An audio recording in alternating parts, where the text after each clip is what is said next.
తెలివైన మనిషి ఎప్పుడూ చేయని 5 తప్పులు. చాణక్య నీతి. ప్రపంచంలో ప్రతి ఒక్కరూ విజయాన్ని కోరుకుంటారు. కానీ విజయాన్ని సాధించేది కొంతమంది మాత్రమే. ఎందుకంటే వారు ఎక్కువగా కొత్త పనులు చేయడం వల్ల కాదు, తప్పులు చేయకుండా ఉండడం వల్ల. చాణక్యుడు చెప్పిన ఒక గొప్ప సూత్రం: తెలివైనవాడు చేసే పనులతో కాకుండా చేయకూడని పనులను దూరంగా ఉంచడం వల్ల గెలుస్తాడు. ఈరోజు మనం తెలుసుకోబోయేది తెలివైన మనిషి ఎప్పుడూ చేయని 5 తప్పులు. మొదటి తప్పు: ప్రతి ఒక్కరిని నమ్మడం. తెలివైన వ్యక్తి అందరితో మంచిగా ఉంటాడు, కానీ అందరినీ నమ్మడు. అతను గమనిస్తాడు, అతను అర్థం చేసుకుంటాడు, అతను సమయం తీసుకుంటాడు. ఎందుకంటే అంధ విశ్వాసం జీవితాన్ని నాశనం చేయగలదు. రెండవ తప్పు: కోపంలో నిర్ణయం తీసుకోవడం.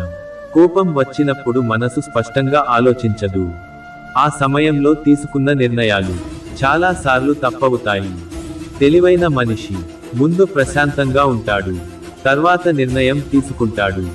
మూడవ తప్పు: ప్రతి విషయాన్ని అందరితో పంచుకోవడం. మీ ప్లాన్స్, మీ డబ్బు, మీ వ్యక్తిగత విషయాలు ఇవి అందరికీ చెప్పడం ప్రమాదం. తెలివైన వ్యక్తి తన రహస్యాలను కాపాడుకుంటాడు. నాలుగవ తప్పు: తక్షణ ఫలితాల కోసం పరుగులు పెట్టడం. చాలామంది త్వరగా విజయాన్ని కోరుకుంటారు, కానీ త్వరగా వచ్చినది ఎక్కువ కాలం నిలవదు. తెలివైన వ్యక్తి సహనం కలిగి ఉంటాడు, దీర్ఘకాల విజయం కోసం పనిచేస్తాడు.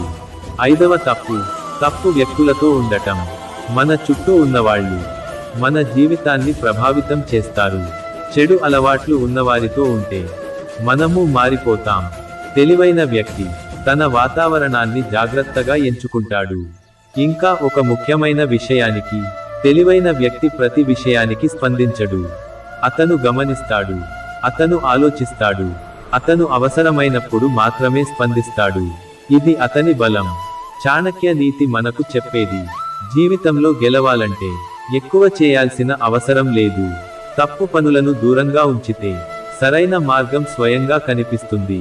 ఈ రోజు నుండి మీరు కూడా ఈ 5 తప్పులను దూరంగా ఉంచండి.